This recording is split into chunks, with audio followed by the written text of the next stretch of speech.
하나님 아버지, 지금까지 주님 안에서 아들까지 죽이신 그 은혜 안에서 우리의 생명이 보존되고 우리의 믿음이 보존되고 하나님을 향하여 그리하여 살게 하여 주신 거 감사드립니다. 영원한 하나님 나라의 추수를 해마다 추수감사의 시기로, 시절로, 또 절기로 우리에게 말씀해 주시고 보여주시고 알려주시는 하나님의 그 섭리 가운데 올해도 추수감사 절기를, 또 그 절기를 맞아 또 이 새벽의 기도회를 허락하여 주셔서 우리가 가질 수 있도록 하여 주셔서 감사드립니다.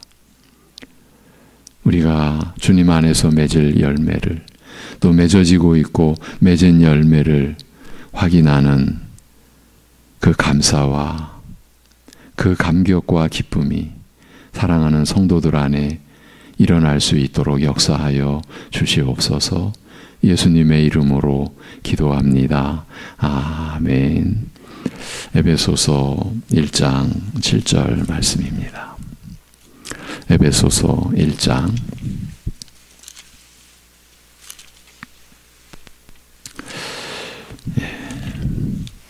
7절.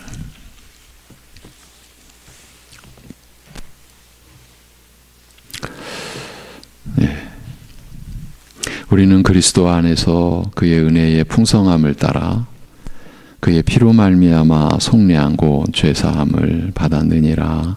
아멘. 같이 한번 다시 읽겠습니다. 우리는 그리스도 안에서 그의 은혜의 풍성함을 따라 그의 피로 말미암아 속량 곧 죄사함을 받았느니라. 아멘. 무엇을 믿습니까? 우리 신자들에게 누가 묻는다면 우리는 예수 그리스도의 은혜로 죄사함을 받았습니다. 이걸 믿습니다. 복음이 뭡니까? 누가 묻는다면 나 같은 사람의 죄를 위해 하나님의 아들이신 예수 그리스도께서 십자가에 못 박혀 죽으셨습니다. 그것이 복음입니다. 그 은혜로 우리는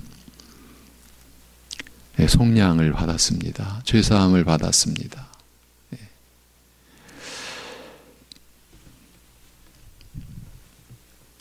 그리스도 안에 있는 신자에게 열리는 열매들 중에서 그 첫째는 무엇보다 기쁨입니다. 신자된 우리에게 일어난 일은 다른 것보다 하나님을 알게 된 것입니다. 하나님을 알게 되면서 우리는 필연적으로 알게 되는 것이 자신의 죄와 허물입니다. 이 죄를 알게 된다는 것은 다른 뜻이 아니라 자기 자신이 하나님 앞에 나아갈 수 없는 존재라는 것을 깨닫는 것입니다. 그럴 때 우리로서는 달리 길이 없습니다. 자신의 죄와 허물을 자신이 어떻게 조치할 수가 없으니까요. 무슨 이유로든 인생의 막다른 골목에 들어선 사람들이 하는 말은 한결같습니다. 더 이상 어떻게 해볼 수가 없다고 막막할 뿐이라고. 막막합니다. 자신의 생애 속에서 처절하게 이 한마디 막막합니다. 이 이야기를 해야만 했던 사람들은 이 심정을 압니다. 지금 맞닥뜨린 상황을 넘어갈 수도 피해갈 수도 없는 처지에서 할 수 있는 말은 달리 없습니다. 그런데 하나님 앞에서 자신의 죄와 허물이 드러나는 상황을 맞이한 인생이 할 수 있는 일이 무엇이겠습니까? 35년 전 제가 목회자의 첫 발을 떼었을 때 첫 아이를 가진 집사람과 함께 산부인과 의원을 갔을 때 겪은 일입니다. 원장이 여의사였었는데 그분이 보호자인 저를 보자고 한 것입니다. 병원에 갔을 때 의사가 보자고 하면 본인이나 보호자나 긴장하기 마련입니다. 그런 심정으로 집사람은 대기한 상태에서 원장실에 저 혼자 들어갔는데 전혀 예기치 않던 상황이 벌어진 것입니다. 그리스도 안에서 일어난 일이죠. 알고 보니 제가 목회자인 줄 알고 부른 것입니다. 처음 대면하는 자리였는데 어쩌면 조카나 막내 동생 뻘인 이 젊은 목회자 앞에서 그 원장은 갑자기 울음을 터뜨렸습니다. 누르고 억제했던 울음이 걷잡을 수 없이 터져버린 상황이었습니다. 그렇다는 것을 충분히 짐작할 수 있는 모습이었습니다. 어느 정도 진정이 되자 그분은 자신의 죄책감을 더 이상 어찌해 볼 수 없었다고, 이렇게라도 쏟아내지 않고서는 견딜 수 없었을 것 같았다는 그런 이야기를 한 겁니다. 짐작들을 하시겠지요. 산부인과 의사가 의사의 그 죄의식, 그 죄책감이 무엇으로 인한 것인지를 짐작들을 하실 것입니다. 제 자신도 감당하기 어려운 말인데 그것은 생명을 해한 죄악에 대한 죄책감이었습니다. 그 죄를 깨달은 이상, 그 참혹한 죄악을 알게 된 이상 그 의사는 점점 견딜 수 없게 된 것입니다. 지금도 많이 알려져 있는 서울의 한 교회의 신자였던 그 의사는 이름도 모르는 한 젊은 목회자 앞에서 그렇게 자신의 죄와 허물을 쏟아내듯이 고백해야만 했습니다. 하나님을 예배드리는 신자로서 하나님의 온전하심과 거룩하심 앞에서 그 하나님을 더 알아가는 가운데서 점점 더 또렷하게 드러나는 생명을 해한 자신의 죄악상과 그로 인해 솟구치는 죄의식과 죄책감을 감당할 수 없었기 때문이 아니었겠습니까? 이런 상황에 처했을 때 사람이 할 수 있는 일이 무엇이겠습니까? 사람이 할 수 있는 일은 없습니다. 아무것도 없습니다. 어쩌면 그래서 사람들은 자신의 본 모습을 아예 보지 않기로, 알지 않기로 작정했을 것입니다. 대개 사람들이 살아가는 그 형태는 이런 의식을 토대로 한 것이 아닐까 싶기도 합니다. 자신을 보려고 하지 않는 거죠. 인류의 역사가 바로 이런 선택을 한 사람들이 주인 노릇하며 전개된 것이라고 할 수 있을 것 같습니다. 그 중에 소수의 어떤 사람들은 자신의 허물과 죄를 어떻게든 자신이 처리하려고 몸부림치며 살았다고 볼 수 있습니다. 소설이나 영화에서도 등장하는 내용입니다. 실제로 그렇습니다. 물론 그렇게 드러나는 허물이라는 것은 사람의 기준에 의한 것뿐입니다. 성경 말씀으로 곧 율법으로 드러나는 죄악과는 근본이 다른 것입니다. 일전에 제가 가룟 유다를 들어서 절대로 자신의 죄를 자기가 처리하려고 해서는 안 된다. 가룟 유다의 종말을 아시죠? 자신이 자신의 죄를 처리하려고 한 것이에요. 절대로 그렇게 해서는 안 된다라는 말씀도 제가 일전에 드린 적이 있는데, 대다수의 사람들은 자신의 죄를 알려고 하지 않고 그대로 살려고 하고 짐작을 하는 거죠. 알수록 못 견딘다라는 것을. 그래서 어떤 사람들은 적극적인 방법으로, 물론 그것은 하나님과는 아무 상관없는, 오히려 어쩌면 더 하나님을 더 대적할 수 있는 형식이 되겠죠. 자신의 허물과 죄를 무엇으로 변상해 보려고, 무엇으로 좀 교환해 보려고, 자기 스스로가 그래도 자기는 그래도 자신의 허물에 대해서 책임 있는 존재라는 뭔가를 만들어내기 위하여 그렇게 스스로 자기가 설 수 있는 근거를 자기가 세우는 거죠. 이런 사람들, 어쩌면 이런 사람들이 일반 사회에서는 좋은 사람, 열심히 산 사람, 또는 뭐 성공한 사람, 이렇게까지 평가드릴 수 있을지 모르겠습니다. 전혀 하나님 나라와는, 우리와는 상관없는 얘기죠. 물론 우리도 그랬었을 터이고요. 다시 돌아가서 그 죄의식과 죄책감에서 짓눌려 있는 그 의사가 할 수 있는 일이 있었겠습니까? 없었습니다. 자신이 해한 생명들을 그가 어찌 하겠습니까? 제가 이런 말을 하는 자체도 사실은 너무 힘든 얘기죠. 근데 그 본인은 어떠했겠습니까? 그 죄악된 행위를 어떻게 되돌릴 수 있겠습니까? 신자인 그분도 이 사실을 알았던 것입니다. 그 모든 모습을 그야말로 쏟아낸 그 죄의식의 그 파편들이 눈물로 쏟아지는 그 모습을 지켜만 볼 수밖에 없었던 저는 얼마쯤 지나 용기를 내서 하나님의 말씀으로 권면을 했던 것으로 기억을 합니다. 기본적인 복음의 진리의 근본된 말씀이었습니다. 그때의 장면이 지금도 떠오릅니다.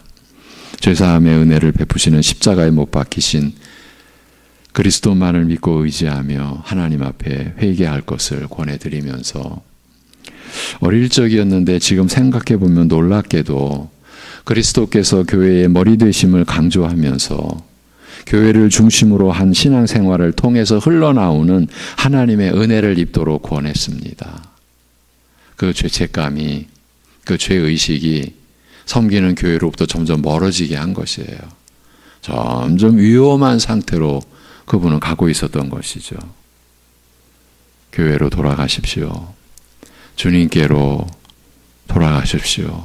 엎드리십시오. 길지 않은 시간이지만 이렇게 권면을 드렸습니다. 그분에게 절실히 필요했던 것, 그것은 오직 하나, 바로 죄사함의 은혜가 아니었겠습니까? 죄 용서받는 길이 있다면, 이 참혹한 죄를 용서받는 길이 있다면, 근데 사실은 그 길은 이미 열려 있었지 않습니까? 제가 한 일은 아무것도 없어요. 아무것도 아니에요, 저는. 그저 그 자리에서 쓰임 받았을 뿐이지. 단지 그 길이 있음을, 이미 우리에게 주어져 있음을 알려드린 것이죠. 그 시간 이후로는 본래대로 의사와 보호자의 관계로 돌아갔는데 그분에게 일어난 한 가지 변화는 기억을 합니다. 하나님의 역사하심 안에서, 은혜 안에서 회개에 합당한 열매를 맺게 된 것이라고 할 수 있을 것 같습니다. 하나님이 주신 생명의 탄생, 곧 출산만을 위한 산부인과 의사로 돌아간 것입니다.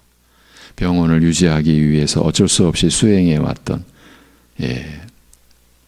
눈물 속에서 그런 얘기도 잠시 들었던 것 같습니다. 어쩔 수 없었다고. 병원을 유지하기 위해서는 단독 건물도 있었던 병원이었거든요. 그래서 수행해왔던 불법 시술을 하지 않기로 한 것입니다. 신자로서 지니게 된 거듭난 선한 양심을 따른, 곧 주님을 따른 길을 가게 된 것입니다. 물론 병원은 적지 않은 변화를 겪었던 것으로 압니다. 엄청난 재정적 타격을 입었을 테니까요. 훗날 이 기억은 저에게 특별한 의미를 안겨주었습니다. 그때의 그 특별한 일과 그 기억이, 그 당시는 깨닫지 못했던 한 가지 사실, 곧 제가 말씀의 일꾼으로 부름받은 사실을 일깨워 주었습니다. 한참 뒤의 일이지만요. 자신의 죄로 인해 허물어져가는 한 불쌍한 영혼을, 그러나 하나님께서 택하시고 부르신 그 영혼을, 하나님께서는 한 어린 목회자를, 그 영혼을 위해서 한 어린 목회자를 사용하신 것입니다. 저는 그저 값없이 받은 주님의 은혜를 그야말로 아무 대가 없이 전할 수 있었고, 어린 목회자의 권면을 하나님의 말씀으로 받은 그 의사는 하나님의 그 말씀을 따랐던 것입니다. 저는 그 의사의 이름을 기억하지만, 지금도 기억하지만 그분은 아마 저를 까맣게 잊었을 것입니다. 처음부터 제 이름을 몰랐을 테니까요. 이 모든 것이 감사한 일입니다. 그리스도 안에서 일어난 일이죠. 그저 감사할 뿐입니다. 그야말로 처음 대면하는 자리에서 한 여자분의 터지는 울음, 또 한 번 그런 일이 있었습니다. 이때는 남자였습니다. 처음 만난 자리에서 한 남자가, 그것도 중년의 남자가, 물론 이 의사도 중년의 분이었는데, 중년의 남자가 울음을 터뜨렸습니다. 죄의식으로 인한 울음이었습니다.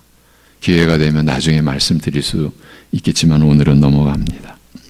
이 한 신자의 경우는 바로 우리들의 모습입니다. 그렇지 않습니까? 우리들 중 씻어낼 수도 버려버릴 수도 없는 이 죄와 허물을 지니지 않았던 분이 있겠습니까? 그래서 그대로 안고 간다면 우리를 견딜 수 없게 만들었을, 물론 일반 세상처럼 못 깨닫고 모르고 여러분, 이 의사가 처음부터 내가 해서는 절대 안 될 그 참혹한 그 생명을 해야 하는 일을 그게 죄라고 처음부터 느꼈겠습니까? 뭐 어느 정도 양심의 가정이 있었을지도 모르겠지만 그건 사람에 따라 다르니까. 그러나 그가 하나님의 은혜 안에서 내 죄가 얼마나 무서운 죄인지를 아느냐. 어느 순간 하나님의 역사 속에서 그리스도 안에서 성령님의 준엄한 책망과 징계가 그에게 임했었을 것입니다. 예. 우리들 중 죄인 줄 모르고 어쩌면 평생 그러고 있다가 그리고 교회 안에서도 오랜 세월 있었을 수도 있습니다. 그러다 하나님의 은혜로 성령님의 역사로 드디어 드러난 내 죄와 허물의 그 실상 그대로 그것을 안고 간다면 나를 견딜 수 없게 만들었을 그 죄와 허물을 지니지 않았던 분이 있겠냐는 말입니다. 감히 말씀드리지만 그런 분은 없습니다. 그런 우리가 지금 하나님 앞에서 살아간다는 것은 하나님으로부터 죄사함의 은혜를 받았기 때문입니다. 우리가 그 죄의식과 죄책감에서 자유하게 될 수 있었던 다른 길은, 다른 수단은 없었기 때문이고 지금도 없기 때문입니다. 오직 그리스도께서, 하나님의 아들이신 우리 주 예수 그리스도께서 죄인 된 이 가난한 처지 사람으로 오셔서 죄 없으신 그분이 불의한 우리를 대신하여서 십자가에서 못 박혀 죽임당하신 오직 그 은혜로, 그리고 사흘 만에 다시 부활하셔서 우리의 의를 이루신 그 은혜로. 여러분, 주님의 부활이 우리가 죄 용서받았다는, 하나님께 우리의 죄의 제물로, 속죄 제물로, 화목 제물로 드려진 그분의 피가 아버지 하나님 앞에 받아들여졌다는 그 증거가 부활 아닙니까? 죽으신 은혜, 다시 살아나신 그 역사가 우리의 죄가 사함받은 그 영원한 증거 아닙니까?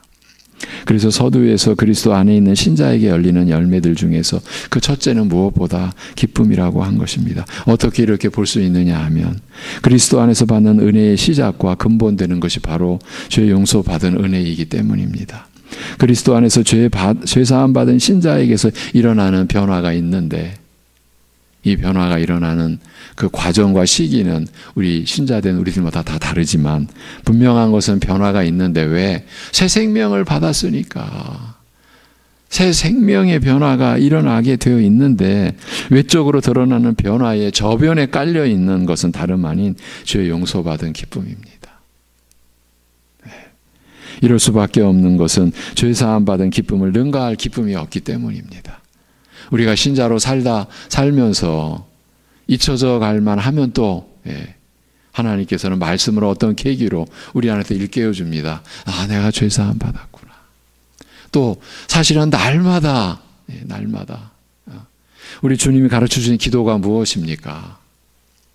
일용할 먼저 아버지의 이름이 거룩히 여김 받으시고 하나님 나라가 임하시고 하나님의 뜻이 하늘에서 같이 이 땅에서 이루어질 것을 우리가 간구하는데, 그리고 이어서 일용할 양식을 날마다 우리가 구하고 또 우리의 죄 사함의 은혜를 날마다 구하도록 하셨습니다. 실제로 그렇습니다. 우리가 정신 차려서 성령님 안에서 깨닫는 바는 사는 게 죄입니다.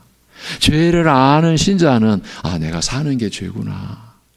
그래서 날마다 죄 사함의 은혜를 우리가 구하며 삽니다. 그런데도 우리는 내가 죄 사함 받은 그 은혜를, 기쁨을 잊곤 합니다. 그러다가 또 하나님의 은혜로 그 은혜가 우리의 그 심령이 또 회복이 됩니다. 그렇지 않습니까? 이 죄 사함 받은 기쁨을 능가할 기쁨이 없습니다. 바울 사도가 모든 신자들에게 항상 기뻐하라, 쉬지 말고 기도하라, 범사에 감사하라고 권면할 수 있었던 근거가 되는 것이 바로 이 죄 사함의 은혜였지 않겠습니까? 그렇지 않고서는 육신을 입고 사는 신자가 어떻게 항상 기뻐하며 살아갈 수가 있겠습니까? 이 기쁨은 실제로는 죄로 인한 아픔과 고통을 전제로 한 것입니다. 죄를 안다라고 하는 것은 사실은요,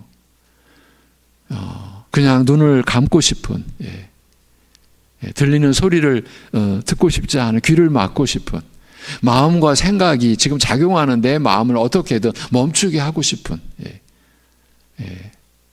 죄를 깨닫는 그 과정은 그렇습니다. 아픔과 고통이 사실은 전제된 죄사함의 은혜 안에서의 기쁨인 거예요. 그러니까 가벼운 기쁨이 아닙니다.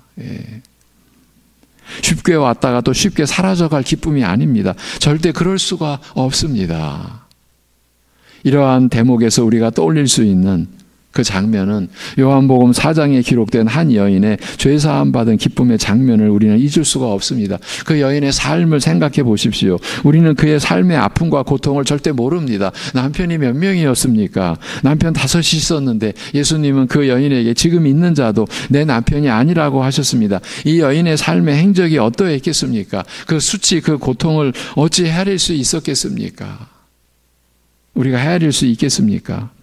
예수님께서 이제 세례 요한이 체포되어 그 사역을 마감한 후 예수님 자신이 천국 복음을 본격적으로 전할 때가 이르렀음을 아시고 갈릴리로 돌아가시던 중 잠깐 사마리아에 들르신 그 시간에 모두가 멸시하는 사마리아인, 그 중에서도 사마리아인들 중에서도 멸시받는 한 여자에게 먼저 물을 달라고 말을 건네셨습니다. 계속 말을 주고받으시는 가운데 유대인인 당신이 왜 내게 물을 청하시는가라고 반발했죠, 도리어.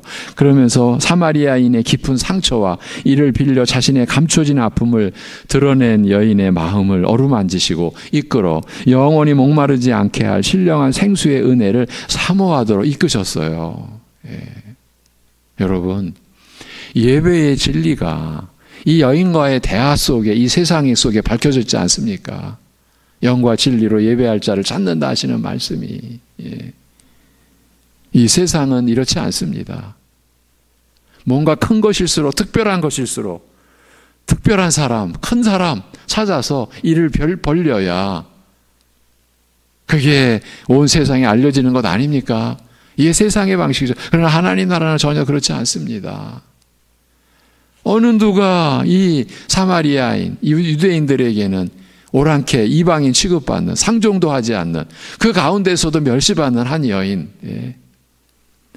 그에게 이러한 놀라운 영원한 생명의 은혜를 전하시고 그 은혜를 사모하도록 이끄셨어요. 이 생수를 주어 지금까지 갈증을 해소하기 위해 애써온 수고로움을 덜어주실 것을 여인이 청하자, 한낮에 물을 길러 나올 수밖에 없었던 그 여인의 그 모습, 자신의 고통과 수고로움을 덜어주실 것을 여인이 청하자 예수님께서는 오히려 여자의 가장 깊은 상처요, 그런 의미에서 여자로 하여금 가장 고통스럽게 하였던 그의 죄, 그 모든 갈증의 근본 원인을 지적하여 드러내셨습니다. 내 남편을 데려오라고 한 그 요청은, 뜻밖의 요청은 그 여인을 빨가벗기려는, 그래서 더 고통스럽게 하려는 그것이 아니라, 여러분 그렇죠? 우리가 교회 안에서, 말씀 안에서, 그리스도 안에서 우리의 죄가 드러나는 것은요, 우리를 그 죄의 고통에 짓이겨 버리시려는 그런 하나님의 뜻이 아니라 오히려 우리를 적신으로 만드셔서 주님 앞에 나오도록, 속이지 말고 감추지 말고 그 무엇으로든 변명하지 말고 합리화하지 말고 잔꾀를 부리지 말고 그냥 나오도록 하신 거죠. 이 여인에게도 그 은혜를 베푸셨던 거죠. 그래서 여자로 하여금 가장 고통스럽게 하였던 그의 죄, 곧 모든 영적 갈증의 근본 원인을 지적하여 드러내셨습니다. 그가 베푸시는 생수는 바로 그 죄인을 위한 생수라. 죄로 인한 갈증을 해결하는 은혜임을 알리시기 위해서였던 것입니다. 마음이 열린 여인이 오랫동안 혼란스러워하며 번민하였던 문제에 대하여, 즉 사람이 어떻게 하나님께 나아가 하나님을 섬길 것인가 하는 이 믿음의 근본에 대하여 묻자. 하나님께서 구하시는 것은 영과 진리로 예배하는 것이며 이러한 예배가 진정 그 실체대로 드려질 때가, 그 때가 이르렀다고 알리셨습니다. 비록 여인이 개인적으로 물은 질문에 대답하신 말씀이었으나 그 내용은 참으로 깊고 중요한 것이었습니다. 지금까지 이어져 온 이스라엘 역사를 근본적으로 바꾸어 놓을 시대적인 변화, 역사의 변화에 관한 말씀이었기 때문입니다. 이 이름 없는 멸시받는 인생으로 볼 때는 초라하기 짝이 없는, 아니 사람 중에서도 가장 사람답지 않게 그렇게 어쩌면 취급받고 여김받고 손가락질 온갖 조롱과 그런 처지에 있을 사람에게 이런 역사의 극적인 변화가 온 그 도래한 그 때를 알리신 것이에요. 천수백 년간 지속된 구별과 차이가 해소되는 변화요.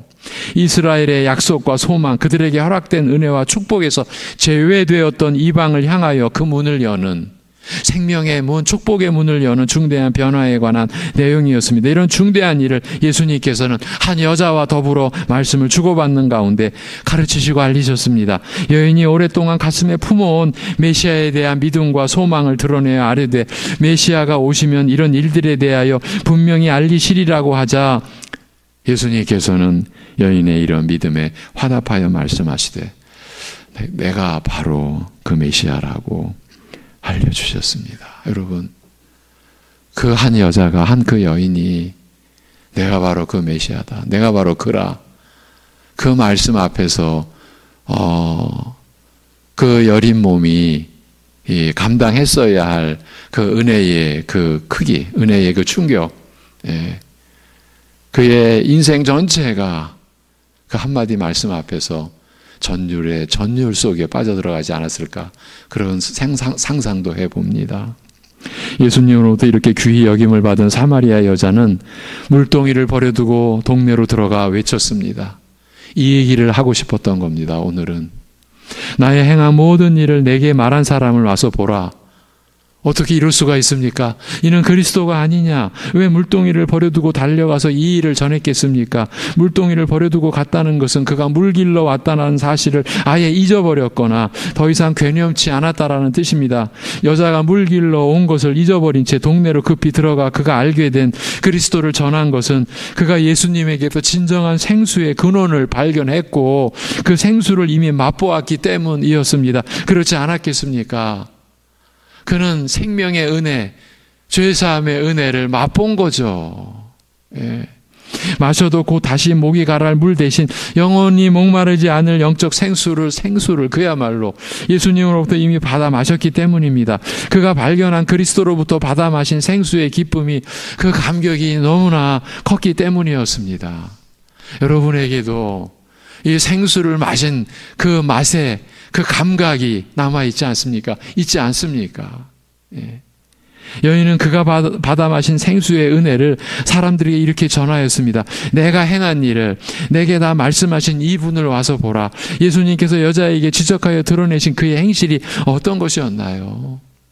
여인이 지금까지 무슨 일을 하며 어떻게 살아왔나요? 하나님 앞에서나 사람 앞에서 얼굴을 들 수 없는 일이요, 입에도 올리기도 부끄러워 남편을 데려오라는 말씀에 나는 남편이 없나이다라고 부인할 수밖에 없는 생활이었습니다. 그런데 이 여자는 왜 그 부끄러운 일을 제 입으로 온 동네에 외고 다니는 것일까요? 수치도 염치도 모르는 여자였을까요? 아닙니다. 다만 그가 만난 예수님으로부터 이 부끄러운 죄를 용서하시고 정결케 하시는 이 은혜를 입었기 때문입니다. 여러분, 이 죄를 용서하시고 정결케 하시는 은혜를 입었기 때문입니다. 여러분, 죄 용서하시는 은혜는요, 또 그 상태에서 머무는 게 아닙니다. 이제 죄를 짓지 않고 살 수 있는 은혜까지도 베풀어 주신 거. 이 여인은 그 은혜를 지금 깨달은 거예요. 그 은혜를 입었기 때문이에요. 이 죄로 말미암아 짓눌리던 양심의 고통에서, 이 짓눌리던 양심의 고통을 겪어본 사람들은 다 압니다. 어쩌면 그 죄가 클수록, 그래서 주님이 말씀하셨습니다. 많이 사함받을수록 많이 사랑한다고, 적게 사함받은 자일수록 적게 사랑한다고. 이 여인은요, 그 자신의 말 못할 죄로 말미암아 짓눌리던 그 양심의 고통에서, 여러분, 사람들이 겪는 온갖 고통 속에서 이 특별한 고통 아닙니까? 자신의 죄가 깨달아짐으로 말미암아 짓눌리는 양심의 고통, 이 영혼의 고통, 이건 뭐 길이 없어요. 이거는 거기서 자유함을 얻었기 때문입니다. 그가 예수님으로 받아 마신 생수는 바로 이런 생수였어요. 죄사함의 은혜요, 이 은혜를 입은 자 안에서 솟아나는 신령한 생수 곧 성령님의 은혜였어요. 여자는 자신의 부끄러운 행실을 외고 다닌 것이 아닙니다. 무슨 자랑거리라고 자기의 행실을 외고 다녔겠습니까? 다만 자신의 죄를 지적하시는 예수님의 말씀을 들으면서 지금까지 부끄러운 행실과 삶이 하나하나 드러나는 가운데 경험하게 된 은혜를, 자신의 양심의 고통에서 자유함을 얻은 그 기쁨을 준 은혜를 알리고자 하였을 뿐입니다. 죄로 더럽혀진 삶, 비참하고 고통스러운 과거의 일을 치유하시고 정결케 해주신 주의 은혜를 전한 것입니다. 이 은혜가 너무 크고 놀라움으로, 그 기쁨이 너무나 크고 감격스러움으로, 여러분, 교회가 이 세상에서 무엇을 간직하고 있는 곳입니까? 이 죄사함의 은혜를, 이 기쁨을 간직한 곳이 교회입니다. 다른 곳은 없습니다. 어제 말씀을 드렸습니다. 교회가 얼마나 놀라운 곳인가. 여러분, 그 놀라운 은혜에 그 은혜를 입고 그 은혜를 간직한 분들이 또 누굽니까? 여러분들 아니십니까? 이 은혜가 너무 크고 놀라움으로, 그 기쁨이 너무나 크고 감격스러움으로 자신의 부끄러운 행실이 드러나는 것을 개의치 않고 다만 주께서 그에게 베푸신 은혜의 귀중함만을 모든 사람에게 알리고자 한 것입니다. 그가 입은 은혜를 필요로 하는 모든 사람들에게 간절한 마음으로 외쳐 전하고자 한 것입니다. 이게 무슨 강요입니까? 예수님이 눈짓했겠습니까? 너 그러고 있으면 안 되지, 뛰쳐나가야지, 그러셨겠습니까? 전혀 아닙니다. 네. 제가 어제 1부 예배 때는 말씀을 못 드렸는데 2부 예배 때는 좀 제가 수료 예배에서 그 후배 목사님, 그 선교사님의 그 은혜를 끼치는 그 설교의 내용을 잠깐 소개해 드렸습니다. 놀랍게도 그곳에서, 그 가운데도 또 한마디, 하나님은 강제로 하시는 분이 아닙니다. 나같이 참된 진짜 죄인, 자신을 진짜 죄인이라고, 은혜 받으면 안 될 사람이었다고, 4대째 받아온 은혜를 송두리째 내던지고 예수님 배신하고 그렇게 처절하게, 그래서 저 이국 땅에까지 가서 2년 동안이나 거지로 살면서 그렇게 살던 저를, 그래서 죽음의 길을 가려고 했던 나를 살리신, 나 같은 사람은 은혜 받으면 안 될 사람입니다. 그런 그가 하는 말, 하나님은 강제로 하시는 적이 없습니다. 처음부터 지금도. 그렇죠, 여러분. 이게 하나님의 역사입니다. 지금 이 여인이 이러면 안 되겠네, 예수님은 책망에, 예수님의 어떤 눈짓에 뛰쳐나간 것입니까? 아닙니다. 스스로가 그가 입은 은혜를 필요로 하는 모든 사람들, 이것도 직감적으로 느낀 거죠. 안 거죠.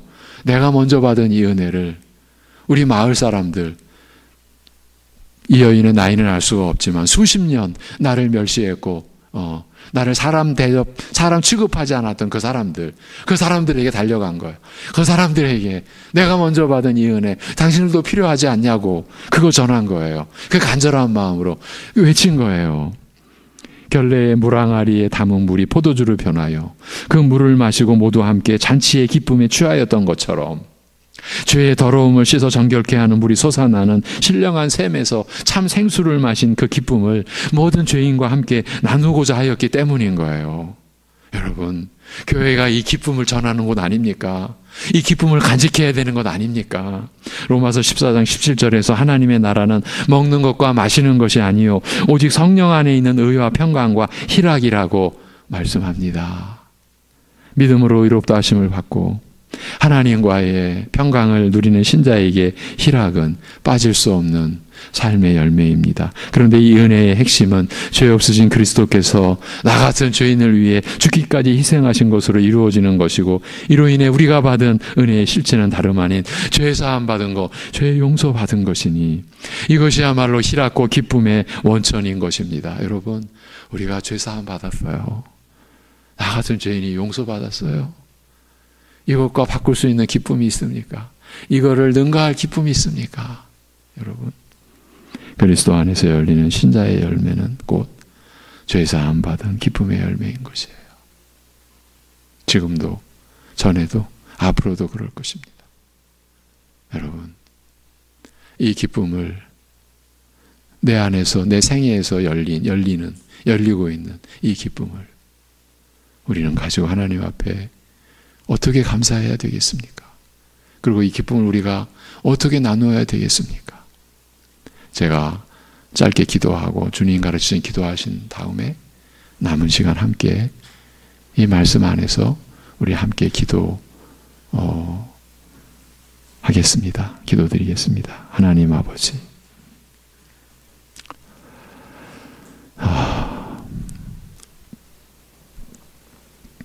하나님께서 우리에게 도대체 어떤 일을 하여 주셨는지 오늘 말씀하여 주셔서 감사합니다. 우리는 결코 하나님께 구하지도 찾지도 원하지도 안 했던 그런 우리에게 하나님께서는 아들을 다 내어주셔서 그 아들로 하여금 그 죄로 인한 하나님의 진노를 송두리째 받게 하시고 하나님과 끊어지는 처절한 사망의 고통을 겪게 하시고 우리의 죄값을 완전히 치르시고 처리하시고 지불하시는 완전한 죽음에 이르게 하신 그 대속의 은혜를 오늘 우리에게 또 말씀하여 주시고 그로 인해서 그 은혜 안에서 그리스도 안에서 우리가 죄 사함받은 죄 용서받은 완전히 우리의 모든 죄 용서받은 그리고 새 언약의 선지자를 통해 하나님이 우리에게 말씀하여 주신 약속대로 내가 너희의 죄를 기억조차 하지 아니하리라 영원히 기억조차 하지 아니하리라 하신 그 말씀을 우리에게 다시금 상기시켜 주시고 깨닫게 하여 주신 은혜에 감사합니다. 아버지 하나님, 사랑하는 성도들이 하나님의 택하심과 부르심을 받고 이 은혜를 입은 사랑하는 온 성도들이 바로 이 기쁨을 간직한 그 삶을 살아갈 수 있도록 그리고 홀로만 감당할 수 없는 우리의 분량을 넘치고 넘치는 그래서 나눌 수밖에 없는 이 기쁨을 나누는 삶을 주님 안에서 주님의 인도하심을 따라 그 삶을 우리 모두 살아갈 수 있도록 인도하여 주시옵소서. 우리 주 예수 그리스도의 이름으로 기도하옵나이다. 아멘.